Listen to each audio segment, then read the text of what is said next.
महाराष्ट्र चुनाव में राहुल गांधी के फिक्सिंग वाले आरोपों पर मुख्यमंत्री देवेंद्र फडणवीस ने पलटवार किया है। राहुल गांधी ने एक आर्टिकल के जरिए महाराष्ट्र की सरकार पर आरोप लगाए थे कि चुनाव में बीजेपी के नेतृत्व में महायुति गठबंधन ने बड़ी धांधली करके जीत हासिल की थी।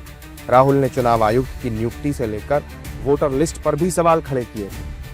अब उनके इसी आर्टिकल पर सीएम फडणवीस ने भी एक मराठी अखबार के लिए लिखे आर्टिकल में कहा कि जब आप लोगों को मना नहीं पाते तो उन्हें कंफ्यूज कर देते हैं। राहुल गांधी यही नीति अपना रहे हैं। विपक्ष को ईवीएम पर सवाल उठाने की आदत हो गई है। ईवीएम के खिलाफ सारी याचिकाओं को सुप्रीम कोर्ट ने भी खारिज कर दिया है। पत्रकारों से बातचीत में भी देवेंद्र फडणवीस ने राहुल गांधी के चुनाव आयोग पर सवाल उठाने को लेकर शायराना अंदाज में तंज कसा। राहुल जी को इतना ही कहना चाहूँगा कि ताउम्र राहुल जी आप यही गलती करते रहे, धूल चेहरे पर थी और आईना पूछते रहे।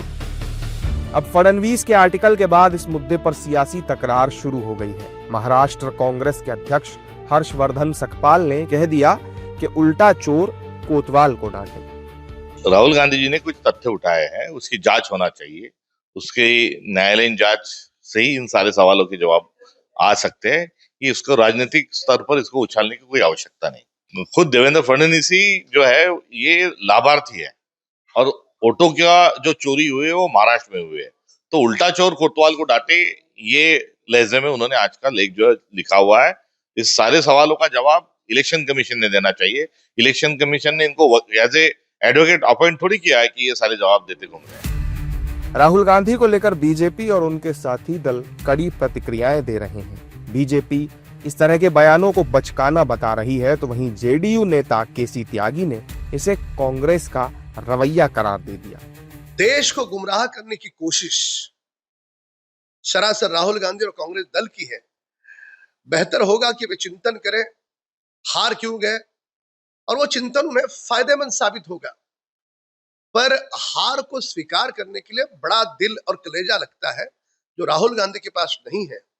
दुर्भाग्यपूर्ण बात यह है कि मैं स्कूल का जो छात्र होता है, उस छात्र की तरह वे बचकानी बातें कर रहे हैं, तब आंकड़ों को सामने रखने के पश्चात अब देखना है कि राहुल गांधी देश की और दुनिया की माफी मांगते हैं नहीं। जनादेश को नकारना लोकतंत्र में हिंसक और तानाशाही प्रवृत्ति का प्रतीक है।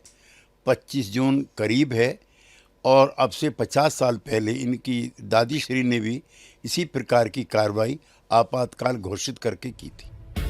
बीजेपी और कांग्रेस में ये जुबानी जंग बढ़ती ही जा रही है। बीजेपी राहुल गांधी से सभी आरोपों के सबूत मांग रही है, जबकि कांग्रेस बीजेपी पर धांधली के आरोप लगा रही है।